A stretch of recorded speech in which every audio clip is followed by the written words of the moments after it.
ustedes me avisen, comenzamos. Perfecto. Sí, sí, yo no tengo problema. No sé, ellos.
Hola.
Bueno, sí, sí. El archivo va a quedar. Cuando quieras nomás. Bueno, Ah, este, bien. a mí me gustaría como, cualquier duda que tengan de lo que yo vaya hablando, me preguntan, porque capaz que se me meten en una cosa media técnica y es mejor que ustedes, porque probablemente no sean todos de teatro, así podemos hablar el mismo lenguaje, me preguntan cualquier duda. Hacemos una instancia de diálogo también porque capaz que lo que yo estoy contando no es tan interesante y ustedes prefieren saber otras cosas. Entonces yo voy a empezar a hablar del proceso creativo y ustedes, si les interesa, preguntan lo que quieren y vamos llevándolo así, que capaz que en un ida y vuelta se hace más dinámico y más divertido. Bueno, en un principio, mi nombre es Roberto, yo soy parte de una compañía de teatro que se llama el Pequeño Teatro de Morondanga. Somos un grupo que se fundó hace quizás unos 15 años. Es un grupo que va cambiando, que se va sumando gente, pocos son los que se van, pero también se va sumando gente, distintas generaciones de teatro. No tenemos un formato institucional, es decir, si bien trabajamos todos juntos, mantenemos una libertad creativa y que nos juntamos cuando tenemos ganas de crear. pero no tenemos una obligación institucional para con el desarrollo de lo teatral. Durante estos años hemos ido creando una suerte de principios creativos con los que nos movemos y que nos permiten desarrollar el teatro que a nosotros nos gusta hacer. Y me gustaría empezar a hablar un poco de eso, y ante cualquier duda que tengan podemos ir deteniéndonos.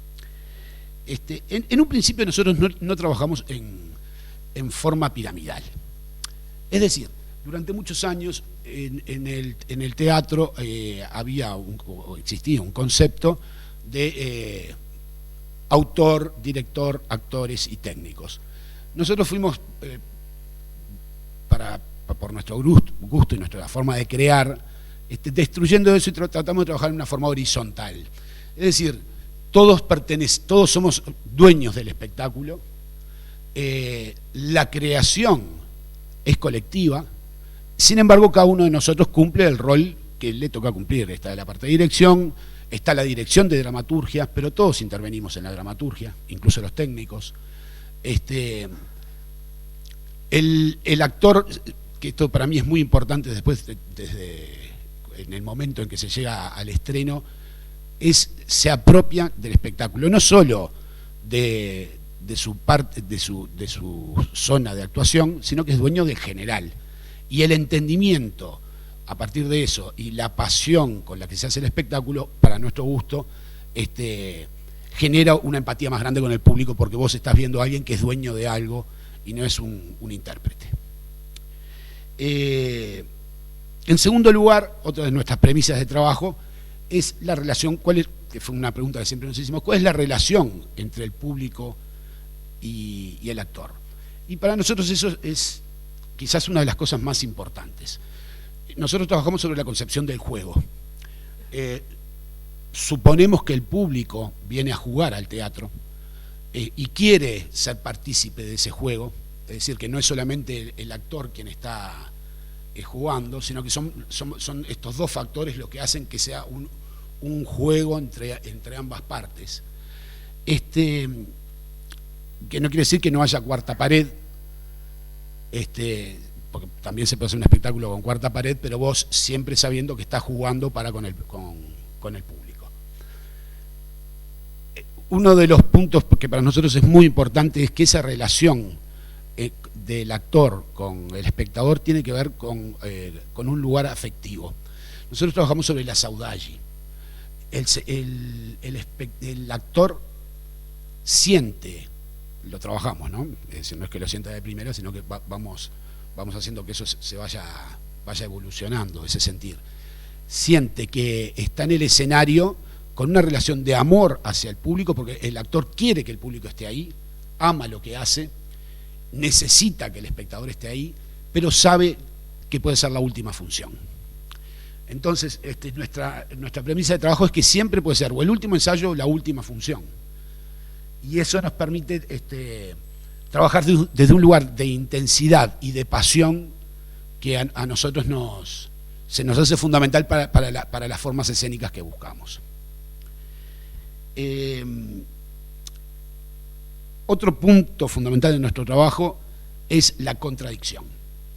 Para nosotros toda escena tiene que tener un movimiento contradictorio en sí mismo. Es decir, nunca la tragedia es tragedia y nunca el humor es humor. Siempre están los dos factores, incluso en la acción, ¿no? También la acción debe ser contradictoria. Siempre son dos fuerzas que naturalmente deben de estar en conflicto para que existan las tensiones escénicas. La dramaturgia abierta. Buscamos que sea el espectador quien concluya a su manera el espectáculo. Nosotros tenemos nuestro secreto, nosotros tenemos nuestra visión de la obra, pero no pretendemos que el espectador se la lleve en completitud, es decir, que él diga, esto es exactamente lo que ellos me quisieron decir, sino que tenga la posibilidad también de cerrar la historia a él.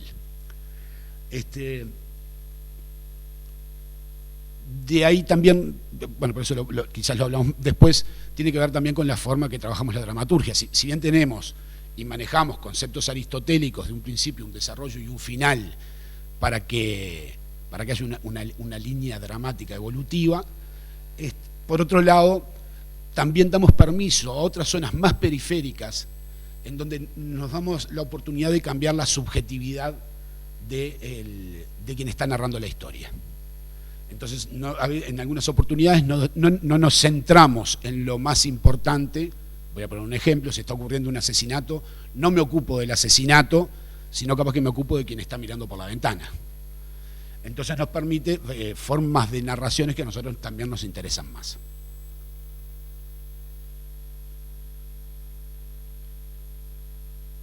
Desde ahí lo periférico también, es correr el centro de la atención, ¿no? El punto central a veces no es donde la acción debería estar, sino donde nosotros queremos que suceda. Otro de los principios creativos es lo políticamente incorrecto. Buscamos un teatro sin moral, donde no exista en ninguna instancia una posibilidad de definir el bien o el mal. En el teatro las cosas se suceden. No hay, ni siquiera hay conceptos políticos. Es una situación que nosotros llevamos a escena, pero no existe, no podemos juzgar ni a los personajes ni a la situación. Es lo que acontece.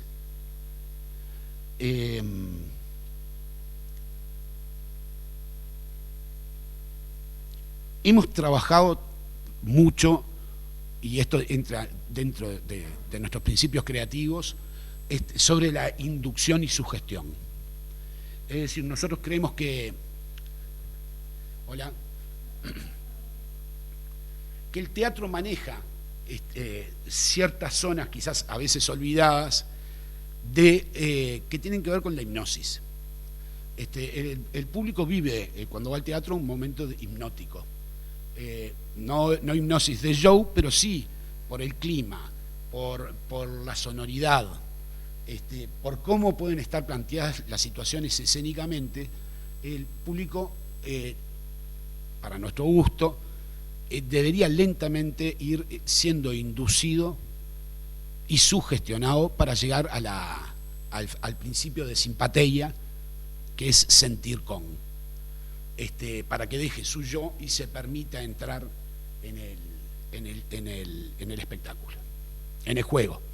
Siempre partiendo de la base que esto es un juego, que el público vino a jugar y que no hay lugar para la psicología. No existe, no trabajamos y renegamos de la memoria emotiva. Es decir, nadie puede llorar en el escenario por algo que le pasó. No puede entrar nada en nuestras vidas. Nuestras vidas no están en el juego porque es un juego. Si yo en el escenario me emociono porque se me murió mi perrita, no es el mismo llanto que se necesita. El llanto tiene que ser por el propio juego. Por eso insistimos en la creencia, en creer firmemente en el juego, que el espectador crea en el juego y que no sea, no recurrir a actos personales. Es ajeno, ajeno a nuestras vidas. Sí recurrimos a memorias pasadas, pero de espectáculos. Entonces, muchas veces nosotros damos continuidad a obras anteriores. Y esa es nuestra memoria emotiva. Entonces, por ejemplo, en esta obra en Chacabuco,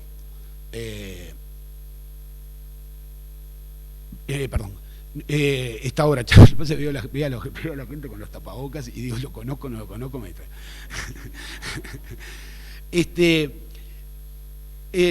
Hay muchos personajes que se llaman y que tienen memorias pasadas con Bienvenido a Casa.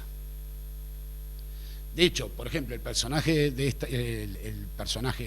ahora quizás hago un resumen porque no sé si todos, sin duda alguna, no vieron la obra. La obra trata de una persona que se está muriendo, que se llama Ángel, y es cómo impacta en sus seres queridos esta noticia. Y los personajes que participan, que no son personajes, no nos gusta llamarlo personajes, los roles de las personas que están en escena tienen una vida pasada en varias obras anteriores, o en La estrategia del comediante, o en Bienvenido a Casa, que eso nos permite trabajar también entre nosotros juegos internos que el público desconoce, pero que nos dan una textura pasada para quien lo mira. Incluso a veces lo trabajamos en la escenografía. Dejamos restos de otras escenografías, de otras obras pasadas que empiezan a mezclarse en estos universos. De hecho, Chacabuco podría suceder en un mismo tiempo ficcional que Bienvenido a Casa. Es como si yo te dijera, es una historia que podría estar pasando a 3 cuadras. Y se usan algunos elementos simbólicos también de las otras obras. ¿Para quién? Para que el espectador que pudo haber participado de esas obras también tenga una memoria afectiva con lo que está viendo. Una memoria ficcional. Quizás tendremos que definirlo así. También hemos trabajado con hipnotistas para poder profundizar en este tema de la inducción y la sugestión. Porque cuando empezamos a investigar el tema de cómo lograr que el público entre en este sueño que nosotros planteamos en este juego, nos faltaban elementos y entonces recurrimos a la hipnosis. Primero a la hipnosis, a que nosotros ser los hipnotizados, y después para tener elementos escénicos que nos permitan ir conduciendo al público hacia esta intención nuestra, que es que participen vivamente del juego del espectáculo. Cuando hablamos de contradicción, quiero poner un ejemplo que capaz que ayuda. Yo nunca había tenido la posibilidad de ir al circo. Ni de niño, nunca, siempre se me frustraba la posibilidad. Recién fui cuando tenía como 28 años. Era, no sé, ponerle que se llamaban los hermanos Bogani o algo así, en mi recuerdo. Capaz que era otro circo. Y durante largo rato, mientras que estos trapecistas volaban por el aire, el espectáculo no funcionaba. Porque si bien vos mirabas y decías a qué altura que están y qué perfecto que lo hacen, no lograban que el público sintiera ese riesgo. En un momento pasa algo muy naif, que el presentador del circo dice, bueno, les voy a presentar al hijo menor de la familia de trapecistas. Y llega un muchacho de unos 17 años, 18 años, joven, vestido de Superman. Dijimos, ¿esto en qué termina? Y dicen, bueno, él va a hacer lo que nunca se hizo en el circo. Él va a subir por estas escaleras, allá arriba, en la parte más alta, se va a tirar y va a dar algo así como 4 vueltas mortales hasta llegar, le iban a tirar del trapecio del otro lado, y esto nunca se hizo en el mundo. Todos sabíamos que era mentira, pero desde algún lugar ya nos empezó a gustar. El muchacho sube, no sé qué, se bambolea, se tira, da 1, 2 vueltas, cae. Obviamente hay una red, pero cae mal, vos ves que no cae bien. Se acercan muchas personas del circo a mirar qué está pasando, hay comentarios, no sé cuánto, silencio. Viene el presentador y dice que disculpen, estas cosas pasan en el circo, siempre es una zona de riesgo, vamos a continuar, ahora van a venir los enanos, no sé qué, no sé cuánto. Y en ese momento la madre, que ya sabías que era la madre porque la habían presentado, que también era trapecista, se acerca y dice, no, lo va a intentar de nuevo. Todos sabíamos que era mentira, pero empezábamos a disfrutar cada vez más. Sube de nuevo las escaleras, se bambolea, se tira, hace 1, 2, 3 vueltas, cae peor que la otra vez. Entran algunos enfermos, una especie de ambulancia, pero era de verdad, la ambulancia no era trucha. Hablan, discuten, no sé qué, no sé cuánto, vuelve el presentador, dice, no lo vamos a poder hacer, igual pedimos un aplauso, todos aplaudimos, y él rengueando se acerca al micrófono y dice, lo voy a intentar de nuevo. Y la gente empezó ya a aplaudir. Sabíamos que era joda, todos sabíamos que era mentira, pero queríamos creer en la falsificación. Y hablo de la contradicción, porque todos sabíamos que era mentira, ya nos estábamos riendo del circo, del circo que nos estaban haciendo, pero queríamos creer. Sube las escaleras nuevamente, se bambolea en el trapecio, no da 4 vueltas, da como 5 vueltas, lo hace perfecto y todo el mundo se levanta y aplaude de pie. Venció a la muerte, aunque fuera falso. Entonces, esa sensación siempre hay que es lo que de alguna manera lo que buscamos, tiene que estar siendo transmitida en el escenario. Siempre tiene que estar la posibilidad de que algo puede salir mal. Siempre tiene que estar la posibilidad de que algo puede fallar y siempre tiene que estar la posibilidad de que un actor vos creas que se puede descompensar. Pero es mentira, porque no hay nada real, bajo nuestros principios de trabajo. Eso también nos permite trabajar y ahondar en zonas emocionales que son muy fuertes, porque no es verdad, es mentira y todos somos conscientes de que estamos trabajando una falsificación.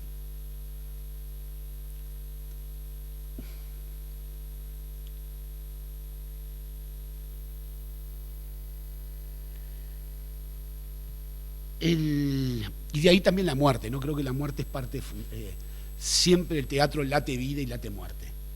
Siempre es una constancia que es lo que le da ese lugar tan particular que lo aleja del cine y lo coloca en su propio, ¿cuál es su propio lugar?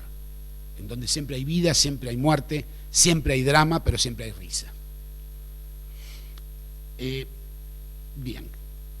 Otro punto, otro principio creativo que tenemos es, nosotros le llamamos la zona. En esta obra en particular, voy a hablar un poquito ahora de la obra y después volvemos a esto. En esta obra en particular, estas personas que viven, que veníamos contando, ¿no?, con este hombre que se está muriendo, sufren lo que se llama un estrés postraumático. Y nosotros nos gustó llevarlo un poquito más lejano, como secreto nuestro, a una zona más fuerte, más de guerra, que sería el shell shock. Cuando los soldados iban a la guerra, después que vuelven de la guerra o incluso estando en la guerra, sufren lo que se llama el shell shock, que muchas veces le pasa a las personas que, o es muy similar, que tienen un accidente de auto o un episodio traumático muy fuerte. Entonces, cuando vos estás viviendo la zona de shell shock, el tiempo se empieza a ver distorsionado, el lenguaje se empieza a ver distorsionado, y lo que vos crees que no es real, de pronto, es decir, lo ominoso, es decir, cuando lo familiar se convierte en siniestro, empieza a tomar vida. Ese es un estudio que hace Freud, si no me equivoco lo hace en 1917, por ahí, basado en un cuento de E.T.A. Hoffmann, que habla de inventa la palabra, creo que la inventa él, que está relacionado con la angustia infantil. Es el momento en que aquello que para mí es cotidiano y familiar, de pronto se distorsiona y entra en otro campo. A los niños les pasa, por ejemplo, cuando están acostados y cuando las persianas de una casa están cerradas y pasa la luz de un auto, y esa sombra que genera en la habitación el auto al pasar, en el instante en que todavía no se reconoce que es un auto, es una sensación ominosa. El doble, vos venís caminando por la calle y de repente ves a alguien que es muy parecido a vos, es una sensación ominosa. La locura, el enfrentarte a un loco, es una sensación ominosa. Los ojos son ominosos. Por eso de que el ojo espejo del alma. ¿Me van llevando o estoy delirando? Se va entendiendo todo lo que estamos hablando, ¿no? Está, perfecto. Entonces empezamos a incluir en la obra, en lo que nosotros llamamos la zona. ¿Qué es la zona para nosotros? Es el lugar donde podemos comunicarle al inconsciente del público. Le pusimos la zona en honor a una película, El almuerzo desnudo, que es un libro también. El almuerzo desnudo, no sé si la vieron, leyeron el libro, que se habla de la interzona. Es un lugar mental. Entonces, para nosotros, en toda obra de teatro tiene que haber un instante donde se toque la zona, donde ya la realidad se ve desdibujada y entramos en el campo onírico. En esta obra en particular lo trabajamos desde el concepto propio de la casa. Es como si yo les dijera que una casa si este fuera el comedor de la casa, sería nuestra parte consciente. Y a medida que nosotros, como si fuera un cerebro, nos metemos por los corredores de la casa, vamos entrando en el inconsciente de esa casa, y en los cuartos me voy a encontrar con los secretos mejor guardados de cada uno de los que viven en esa casa, y quizás en el baño me encuentre con las zonas más, los secretos mejor guardados del inconsciente. Sin embargo, acá es donde nosotros podemos dialogar y conversar y relacionarnos. Entonces, como obra, la obra se desarrolla en un espacio, pero que al mismo tiempo tiene transformaciones. En un momento puede ser una casa, pero también puede ser el hospital, a medida que vamos avanzando, el hospital donde el hombre, en el recuerdo del futuro, pero también del pasado, porque lo temporal, debido al shell shock, que empieza a transmutar, la casa empieza a tener distintos valores según quien esté llevando adelante la escena. Entonces, incluso esa casa en un momento es la morgue donde incineran el cuerpo.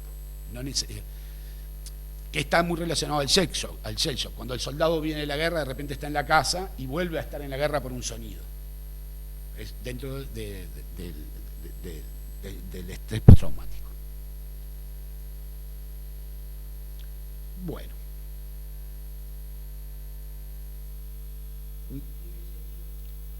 Shell, creo que sí, Shell, creo que es infierno, ¿no? Hell. Ahí va, sí, así se escribe. Sí, shell shock. No sé qué significa.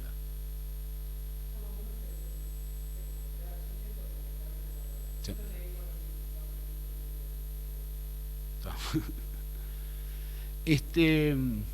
Bien. Encontrándonos, ¿sí? Es E.T.A. Hoffman, ese. E.T.A. es Ernest Teodoro Hoffman, que se llama El hombre de arena. Sobre ese libro es que Freud trabaja sobre el concepto de luminoso. Bien, encontrándonos en estas investigaciones, estas que estábamos ensayando, por el momento la obra se llamaba, a esta altura de la investigación, se llamaba Mi entierro. Por eso está el título ahí. Y eran 8 espectáculos. Nosotros cuando nos reunimos dijimos, vamos a hacer 8 obras. Cada obra iba a tener un código. Una iba a apuntar más hacia lo grotesco, otra iba a tener un concepto más bermañano, otra la queríamos hacer callejera. Era la misma historia en continuidad, para respetar un poco lo que veníamos trabajando en Bienvenido a Casa, que eran obras episódicas, porque también nos gustaba en ese momento la idea de que el público empiece a tener una relación afectiva entre ellos. Es decir, por ejemplo, ustedes vienen, ya se vieron 2 veces, ya te saludas con otra calidad humana. Y le da un aire también de fiesta y festival al encuentro. Bueno, rápidamente nos dimos contra un muro, pero no importa. No teníamos ni siquiera dónde ensayar en ese momento, porque nosotros no teníamos teatro. Y un día que estábamos tomando unos whisky, haciendo una fiesta, no sé qué, eran 11 de la noche, dijimos, che, ¿y si construimos un teatro? Nosotros ya habíamos construido La Gringa.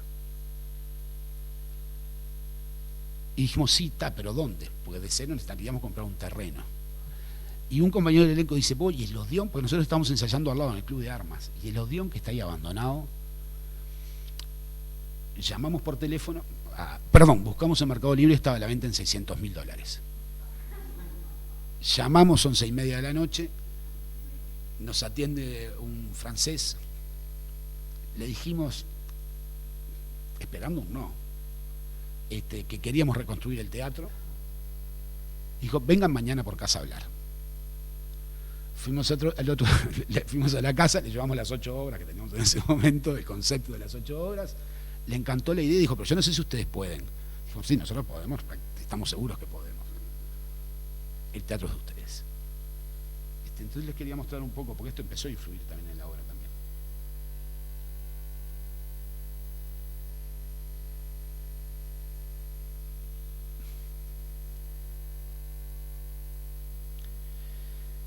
El concepto de las cenizas empieza a entrar en la obra. Porque empezamos a relacionar, cuando entramos al lugar todavía se sentía, después de tantos años, ¿no? Porque fíjense que esto fue en el 96. todavía había olor a quemado. Y empezabas a encontrar los boletos quemados, no había, era, a ver si puedo encontrar la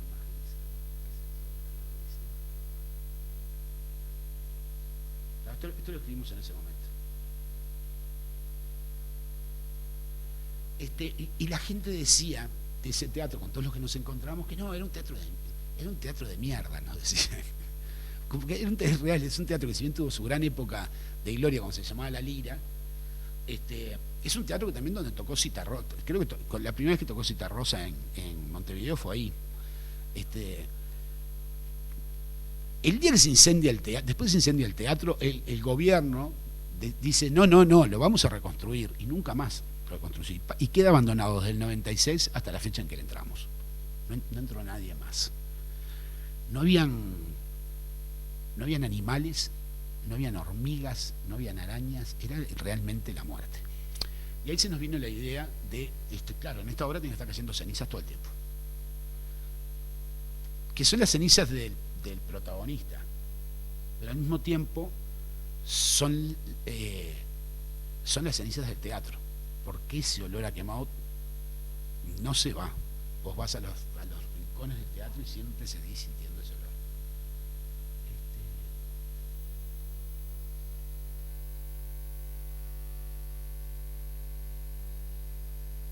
Bueno, así estaba cuando llegamos. Era un monte eso ahí abajo, ¿no?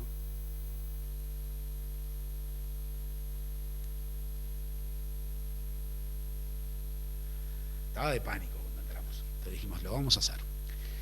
Todo el equipo lo construimos entre los actores y técnicos de la obra. Sin ayuda no contratamos a nadie.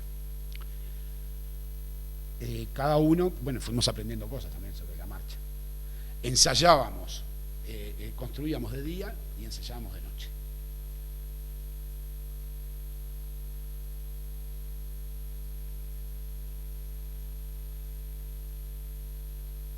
Acá empezamos. Ahí estamos haciendo el piso del teatro.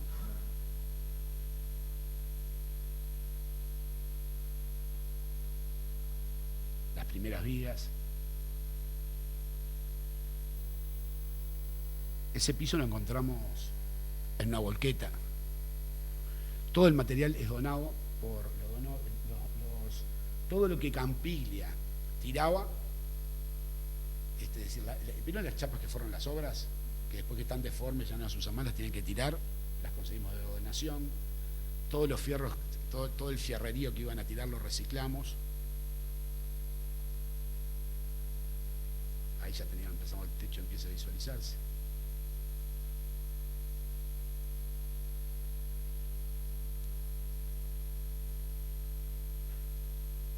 Acá ya estamos poniendo el techo.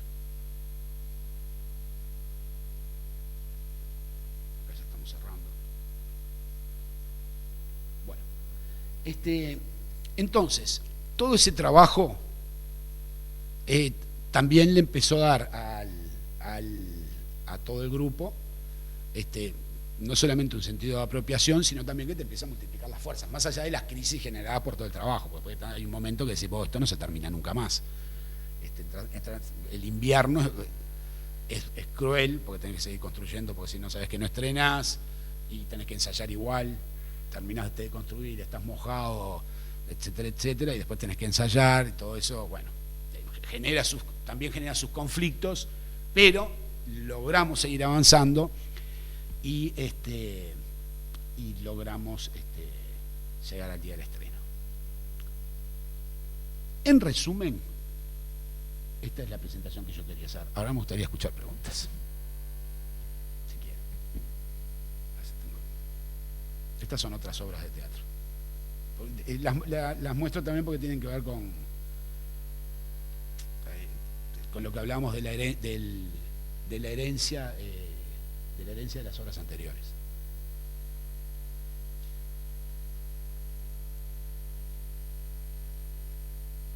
Por ejemplo, el hombre elefante de Bienvenido a Casa es quien está en el hospital con el protagonista. Es decir, deja de ser el protagonista y pasa a ser un personaje casi de ensueño en la historia. No se preguntan cosas. 2 años. Hicimos fiestas, ¿no? Para recaudar fondos. 18. El elenco más los técnicos. Nos dieron y además los permisos. Lo más difícil son los permisos, te voy a decir una cosa. Porque vos fíjate, terminamos de tener el permiso para construir y ya lo teníamos hecho. Sí.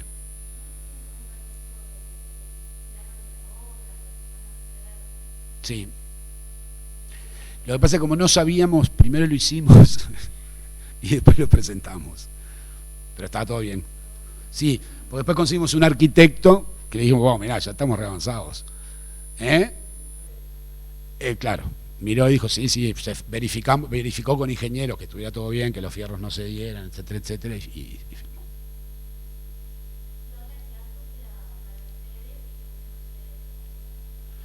Claro, ahora estamos haciendo esta obra que es la estrategia, va a ser Chacabuco, y nuestra idea después sería que cuando alguien tenga ganas de hacer una obra de teatro, darle el espacio y que ese grupo lo mantenga. Es decir, cada vez es más difícil conseguir lugares para ensayar, porque si no, que te dicen, vení, tenés una semana. Y eso no genera proceso de trabajo. Entonces nuestra idea sería, además de traer gente por ejemplo, nos gustaría traer a Bartiz, nos gustaría traer a gente que a nosotros nos gusta cómo trabaja de Buenos Aires y otros países. Cuando vos tenés ganas de hacer una obra de teatro, nosotros cederte el lugar y que vos estás explicándote cómo es el funcionamiento, ¿no? Estamos tratando de que no sea un monstruo de gente, ¿entendés? Que se pueda, de hecho, que si vos lo cerrás y lo apagás, tenga los mínimos costos posibles, para que no se convierta en un lugar donde tenés que hacer todo el tiempo obras para poder sostenerlo.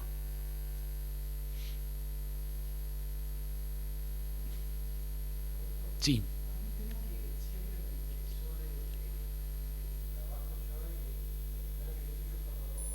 Sí.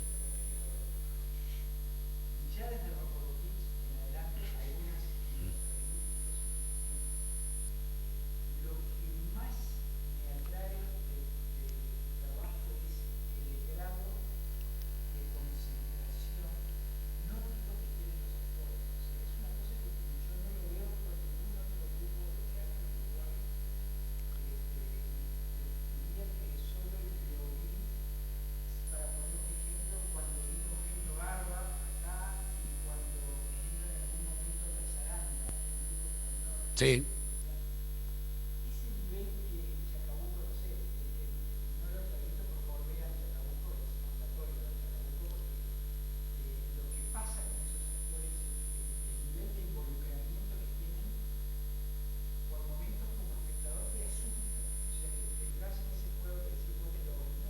Sí. Te da miedo que ese tipo estalle, es Sí. real, lo que pasa con la mirada, con la tensión de los gestos. ¿Cómo trabajan eso? Sobre la falsificación. Es intenso, es un trabajo muy intenso en relación al público.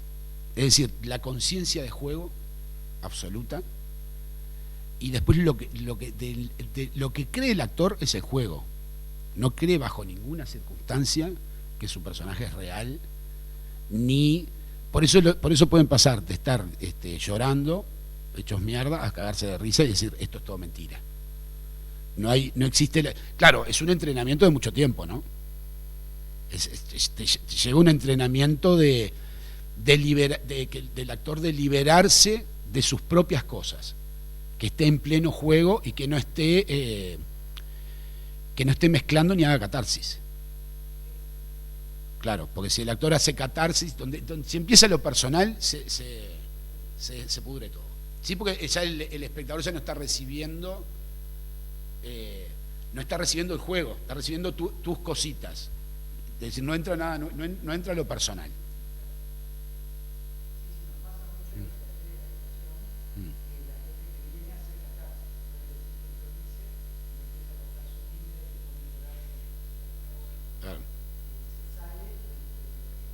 Del juego, claro.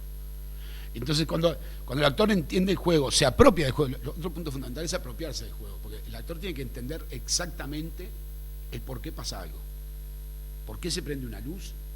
Tiene que saberlo. ¿Y dónde está enchufada esa luz? Tiene que saberlo. ¿Y qué hay abajo del escenario? A medida que el actor tiene mayor información, más dueño de la casa es. A medida que es más dueño de la casa es, mayor puede ser su trampa hacia el espectador. Es una estafa. Mi concepto del teatro es que es una estafa emocional. Nosotros estamos jugando a estafar tus sentidos, y vos venís a que tus sentidos sean estafados.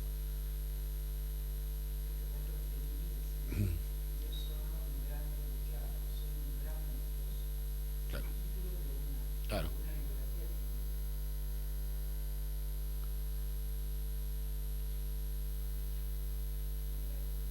Sí.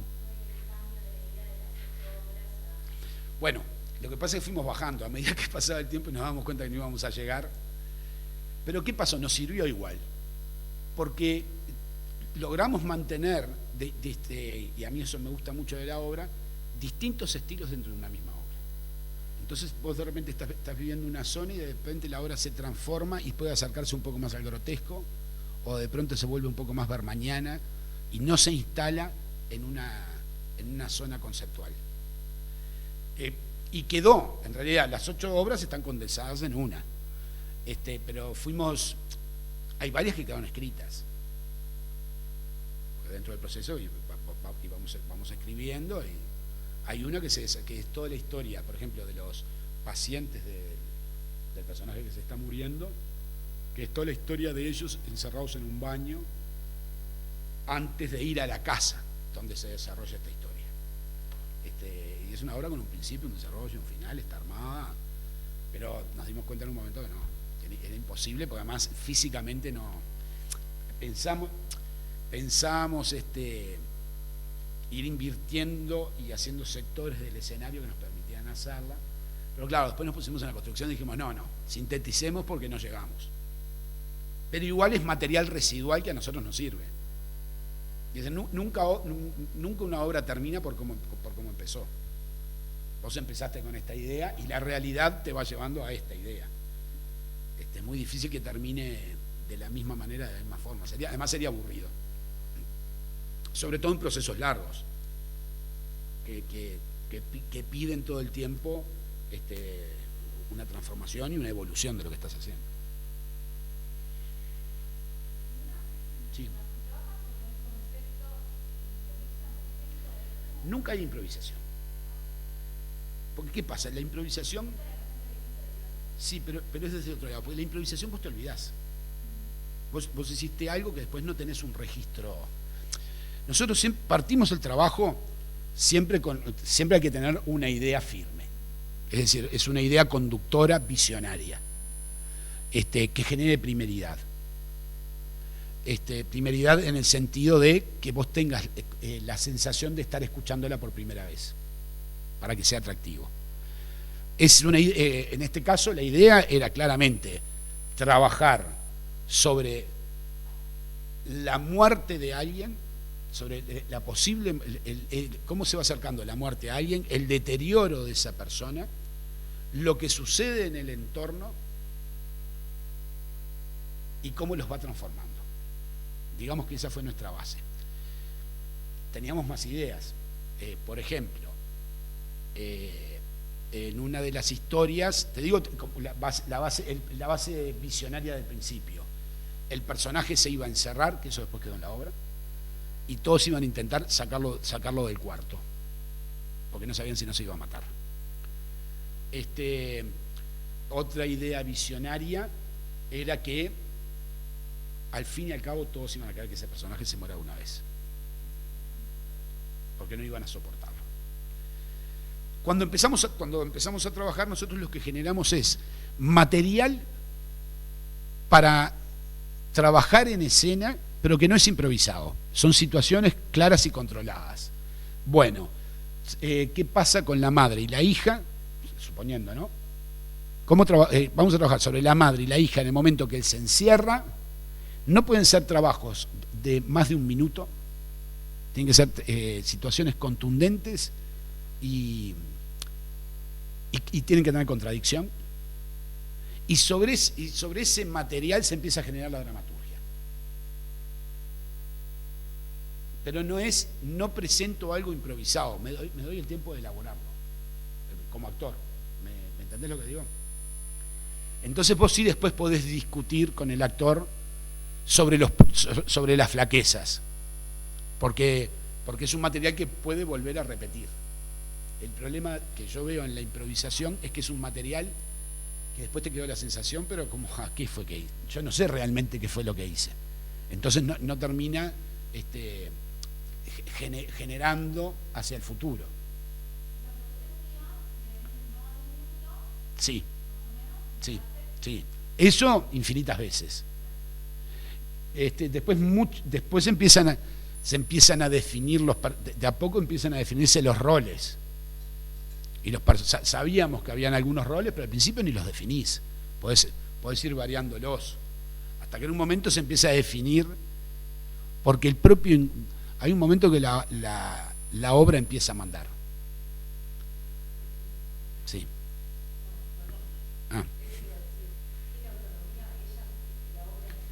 Hay un momento que, claro, empieza, si vos no coartás al río, el río empieza a llevarte.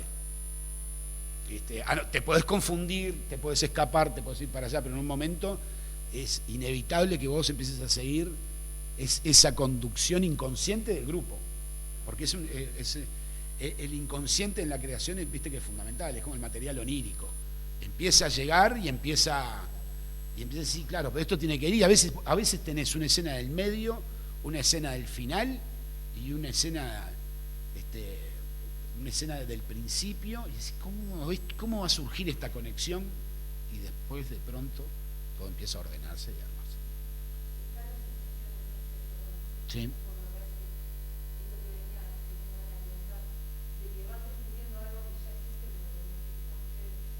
Muchas veces. Y a veces pasa que empiezan las coincidencias. En realidad no es la sincronicidad, quizás sea un engaño también, pero vos empezás a decir, bueno, pero por algo está pasando esto, por algo llegamos al Odeón que estaba incendiado, que después empezás a justificar todo, después empezás a justificar tu vida. Me tomé un nombre, yo vivo en una calle, a 2 cuadras está la calle Chacabuco. Cuando fuimos al Festival de Chile, el teatro quedaba en la calle Chacabuco. Empiezan a haber cosas, son coincidencias, pero vos decís, no, siempre todo empieza, todo el mundo, el universo te empieza a dar material. Y cuando no llega ese material, recurrimos al pasado. Por ejemplo, dentro de la narración de esta obra se habla de la muerte de un ganso, que se llama Gans. Pero ese ganso existió realmente para nosotros, que es este. No, este no, este se quiere. A ver, ¿dónde está? Dame un segundo. Entonces hablamos, por eso es lo que decimos hoy, ¿no? Que hablamos de una memoria real. Es una memoria real, pero es una memoria ficticia, porque es un pasado teatral. ¿Hoy lo vimos al ganso? Acá está. Este ganso se llamaba Hans, que él era actor de una obra que se llamaba La Estrategia del Comediante. Que llegamos a tener un afecto con el ganso, nunca imaginé que los gansos fueran. El ganso estaba en la feria, lo iban a matar, estaba dentro de una jaula, pobre bicho, estaba bajo una tortura total, y nosotros teníamos una casona con un patio divino y dijimos, lo sacamos acá y lo llevamos. Nunca imaginamos que después iba a actuar. Pero claro, el ganso empieza a tener un comportamiento muy sensible y humano, y es cuidador. Y en un momento de la obra había un personaje que cantaba, que era Florencia Zabaleta, y el ganso se dormía, siempre en el mismo momento, a la misma hora. Después descubrimos que actuaba. Gritaba cuando tenía que gritar, sin que nadie le hiciera nada. El ganso sabía que a tal hora hacía ¡ay! Y vos decías, ¿cómo está haciendo eso este ganso? Logramos una amistad. Después dijimos, ¿qué hacemos con el ganso después de la obra? Y lo llevamos a unos campos que habían con gansos, pero los gansos no lo aceptaban y él se subía al auto. Que quería volver con nosotros, no, de loco. Pero al final logramos dejarlo con la otra gansada y quedó feliz. Entonces, hablar del ganso en la obra es para el actor es tener una memoria ficticia que le facilita la imagen. Y entonces muchas veces cuando se habla del hombre elefante, que fue protagonista de otra obra, lo tenemos en la imagen. Y los personajes además se llaman como en las otras obras, no les cambiamos los nombres. Luisa era Luisa en la estrategia de comedia. Son otros personajes, pero mantienen un pasado, aunque no sea un pasado lineal evolutivo, es un pasado escénico. Entonces al actor le va dando historia en lo que está haciendo. Porque siempre hay un trauma cuando se empieza a actuar, que es no me quiero repetir. Que es el gran miedo del actor, que dice, no, porque si me repito, no quiero hacer lo mismo que la otra vez. Es mentira. Porque yo no sé si hay muchos personajes o es un gran personaje con sus millones de matices que trabaja el actor. Porque si uno está desesperado por ser cambiante y transformarse, se olvida de un pasado escénico que no debe abandonar. Y siempre pasa que al final hizo otra cosa que no tiene nada que ver, pero se basa en ese pasado escénico para poder tener historia. Es mejor un actor que tiene mucha profesión, no mejor porque sea mejor actor, pero es mejor tener un gran pasado que no tenerlo. Siempre va a ser mejor, siempre la experiencia tiene que jugar a favor y no en contra, no negarla.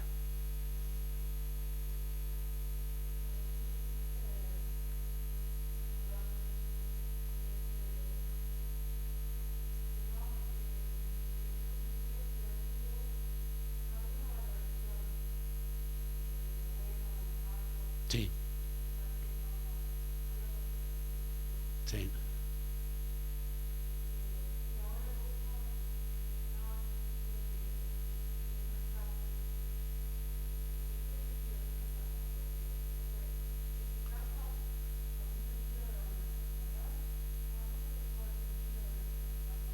Es una estafa emocional al espectador. Es decir, no porque sacándole yo no te voy a sacar nada. Estafa sería cuando yo te quiero sacar a vos algo. Quizás sea una falsificación. Yo tengo que, nuestra meta como hacedores es que vos te convenzas que esta ilusión, te convenzas del juego de esta ilusión. No que de lo que está pasando es real. Vos nunca te vas a creer que lo que está pasando es real. Si buscamos eso en el teatro es imposible. Yo tengo que lograr que vos te involucres con el juego como cuando eras niña y te lo creas. ¿Viste ese nivel de abstracción del niño cuando ya está jugando y se fue? Pues se fue, está metido. Después cuando terminas así, se fue un vaso de agua y te habló de otra cosa. Pero está ese dejarse ir, perder lo que en el hipnotismo se llama ir perdiendo a la secretaria, a la que te vigila, la que te está diciendo todo el tiempo, no, cuídate, ay, no te metas ahí, no, mejor no te metas, esto miralo de afuera. A medida que vos logras que el público se va permitiendo corporalmente esto incluso. Una cosa es que vos mires el teatro de acá, o que vos termines mirando una obra de acá. Si terminaste de acá es porque algo está pasando. Porque yo creo que a diferencia, el espectador cumple un rol distinto en el teatro que en el cine. El espectador en el teatro es parte del juego, no es ajeno. Él está metido. Pero él quiere ser estafado en sus emociones. Estafado en el sentido, él quiere él viene a querer creer. Pero si vos no sos lo suficientemente, si vos no lográs estafarle, es que él crea en eso, ¿entendés? Estafarle el sentido. Por eso también se trabaja mucho sobre los secretos. Hay secretos que los actores tienen que el público los tiene que desconocer. Es como el mago, donde si todos los secretos son develados, no hay misterio. Entonces tiene que haber profundos secretos para que vos quieras. Es como la carnada. Yo te voy poniendo, le pones carnadas al espectador, entonces el espectador a medida que va siendo metido en el lago. Vos lo vas metiendo hacia las profundidades de ese mar que creaste. Siempre con el riesgo, además de que se escape. Entonces vos siempre estás generando trucas para que el espectador no pueda zafarse ¿Dónde están los descansos de una obra de teatro? ¿Dónde aflojás? ¿Dónde metés la intensidad? ¿Cuándo no podés aflojar? ¿Cuándo tenés que ir subiendo la intensidad? ¿Cuándo decís, bueno, es necesario bajar un poco para que descanse, porque si no lo pierdo, porque va a quedar agotado mentalmente? Siempre exigiendo, ¿no?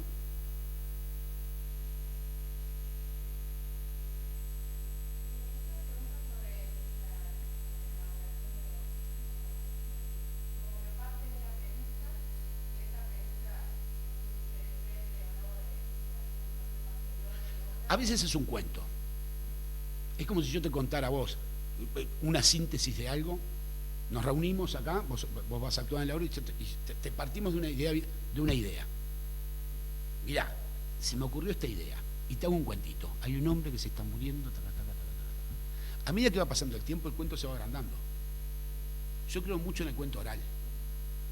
A medida que una obra de teatro puede ser contada, más entendida la tenés. Antes de escribirla, ahí me viene el pensamiento quiroguiano. Es como viste que Quiroga decía, vos para escribir un cuento tenés que saber del principio hasta el final. Si vos no empezás a escribirla antes, vas a quedar en un momento vas a quedar encerrado, no vas a saber para dónde ir, porque no tenías el final. Entonces el cuento oral lo que va permitiendo, a medida que vos vas narrando ese cuento oral y se va agrandando, el cuento va agarrando volumen, es irla cerrando en la mente.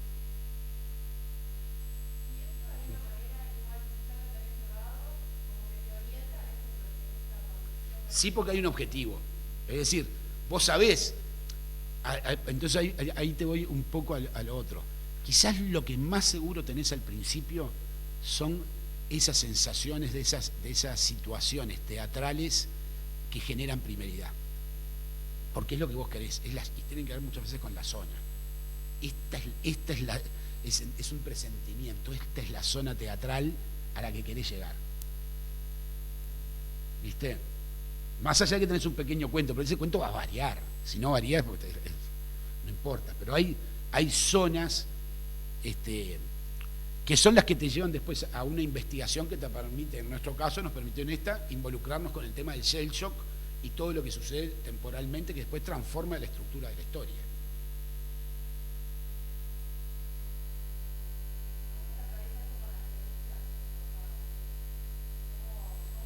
Esa es la forma de trabajo.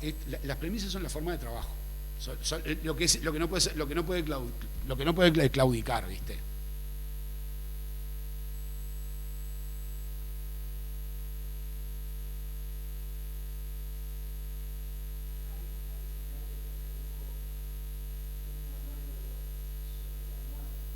Sí, que lo hace Vicente.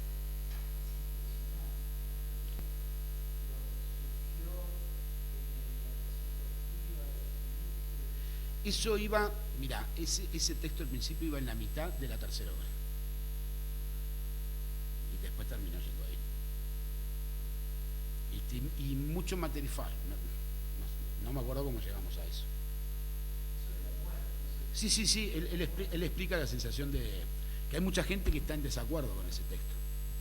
Porque termina, claro, pero termina un poco subrayando. Lo que pasa que cuando nos dimos cuenta que si no iba, había gente que iba a quedar, no íbamos a lograr que el público lograra sacar la emoción antes de irse. ¿Me llevas lo que digo? Porque está bien, teníamos un final, pero necesitamos un afloje más. Viste que lo hace después del saludo incluso. Hacemos como una trampa, el público aplaude y hacemos ese discurso final ahí metido. Para que el público pueda descargar, porque hay mucha gente que quedó como con la emoción acá, entonces ahí hay mucha gente, viste, que afloja y llora y así hasta se van liberados y disfrutaron.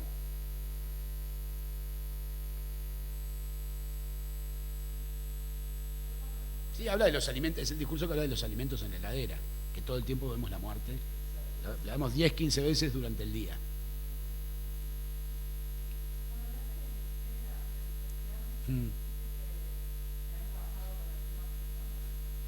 En otras instancias, para esta hora no, pero en otras instancias sí, y ya nos quedó.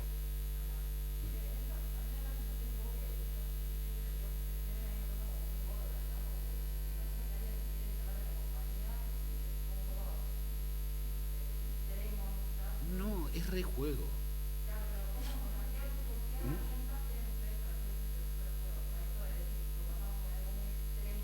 Pero no hay extremo, porque no es, como no es personal, no hay extremo.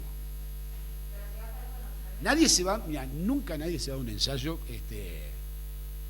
llorando. Nadie, no, cuando se llora es porque 2 minutos después sabes que te tenés que reír en la escena. No hay margen ni posibilidad. De ahí viene el entrenamiento. Cuando viene alguien nuevo, lo hacemos entrar en nuestro entrenamiento. Bueno, hay un ejercicio. Bueno, en un principio está el ejercicio de apertura. El ejercicio de apertura es simplemente los actores se van parando y el actor tiene que empezar a sentir que lo tiene que actuar. Y su emoción y después. ¿No? Pero al mismo tiempo tiene la sensación de que no es de nostalgia ni de amargura, por eso saudade, tiene la sensación de que es el ser querido, como yo te dijera, el espectador es el ser querido que se va en el aeropuerto. Esa intensidad no puede tirar, es la intensidad liberadora que nunca fue provocar en un ensayo. Siempre antes de empezar a ensayar, hacemos ese ejercicio. Al principio lo hacemos durante mucho rato y después vamos bajando los niveles. Entonces, el actor queda en una zona emocional que le permite, porque te voy a poner un ejemplo, cuando un ser querido se te va del aeropuerto, vos sonreís y llorás. No es es una emoción contradictoria. Son dos cosas. Es que lindo que te estoy viendo, pero yo sé que no vas a estar más. Ese es parte de nuestros secretos en relación con el público. Ese factor emocional está siempre que entras al escenario. Siempre que estás al escenario es tu última vez, porque realmente vos no sabés si mañana vas a poder estar. Te puede pasar algo, te puede pisar un auto. Entonces siempre estar en escena puede ser tu última oportunidad. Disfrutala y es porque vos es lo que vos querés hacer con amor. Es tu amor, es el amor de tu vida, es pasión. Entonces eso es el irlo ejercitando lleva a los actores a estar en un punto muy alto emocional. Porque eso, dentro del juego, no puede haber, pero por eso insisto con esto, no puede haber bajo ninguna circunstancia un elemento personal interfiriendo.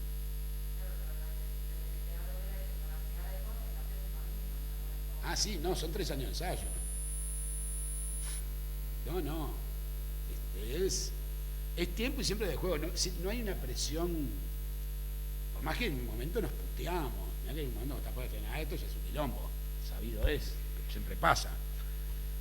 Pero como trabajamos desde esa situación afectiva, no hay no hay. Porque también es una zona de perder el ego. Pues peleamos mucho el entender más, no importa en tu persona, no es tu personaje, importa más la situación escénica, tiene que ver con la escucha también. A veces es más importante escuchar que actuar. Para mí es lo más complejo en el teatro.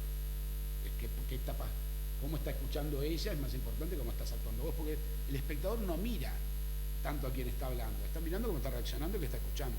Si ese no está escuchando, es porque hay una falla de él en el juego.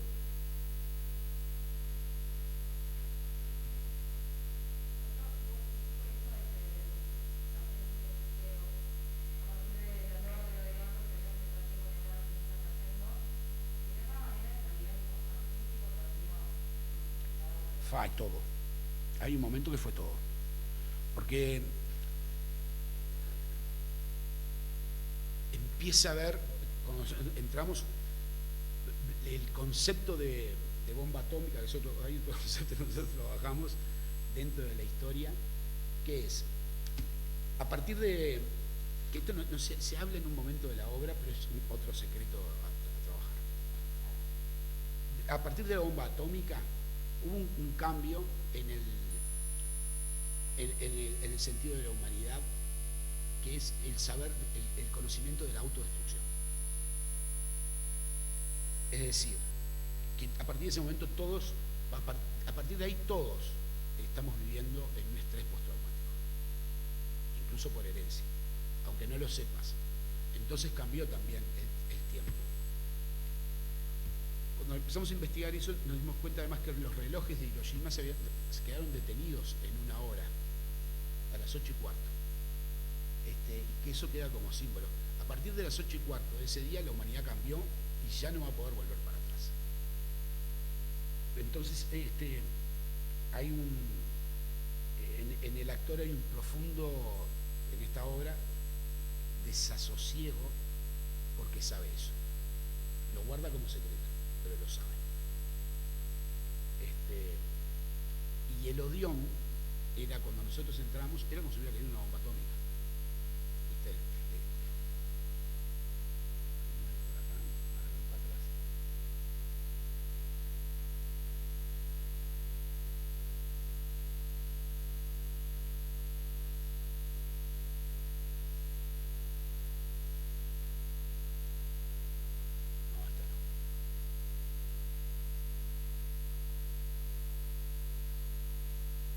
Es como si hubiera caído una bomba, ¿viste? Era una sensación de destrucción, de devastación. Entonces nosotros sobre esas ruinas montamos esto, pero nosotros sabemos que abajo está la ruina, que abajo, atrás de las paredes de la escenografía está la presencia de esta muerte que está dándole un peso determinante a la obra.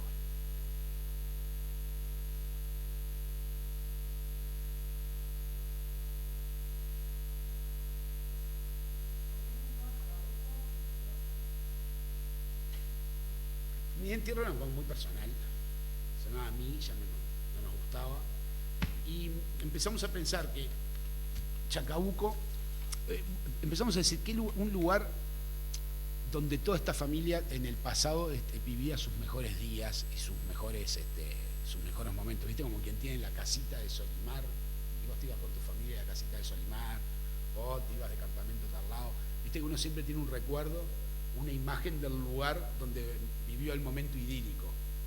Entonces necesitamos un lugar en común donde todos hubieran pasado en la vida ese momento de felicidad, pero tampoco queríamos que fuera en Uruguay, porque hay algo que buscamos también en la obra, y por ejemplo hay un porteño, nos gustaba esa cosa medio internacional de que el psicólogo que es el protagonista, tuviera trabajar en Argentina y acá, tuviera su casa afuera, o sea, que todos buscamos como balnearios en el mundo, y en un momento aparece Chacabuco. Pero Chacabuco también significa, mira, sincronicidad, descubrimos que significa enfermizo y achacoso. Entonces ahí decimos, no puede haber otro nombre que no sea este, y nos convencimos de que era Chacabuco. Porque además tiene mucho que ver con el final, que es llegar, en el final se llega nuevamente a esa casa, con esa piscina, con esa imagen lírica del recuerdo.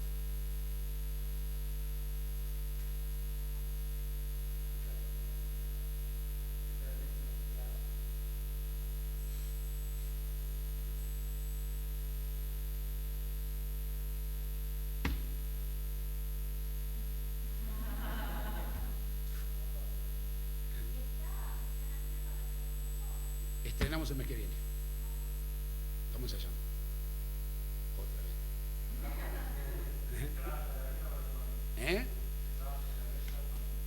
Y a partir de... Yo creo que la semana que viene ya arrancamos. Pero vamos a estrenar en octubre. Pero las primeras las tenemos ya están vendidas porque quedan de marzo. No, hicimos re pocas funciones. Porque creo que hicimos 6 en diciembre y 7 cuando volvimos, chao. Y en Chile. Y se nos arruinó la gira, no, fue un desastre. Bueno. No, gracias a ustedes, compañeros.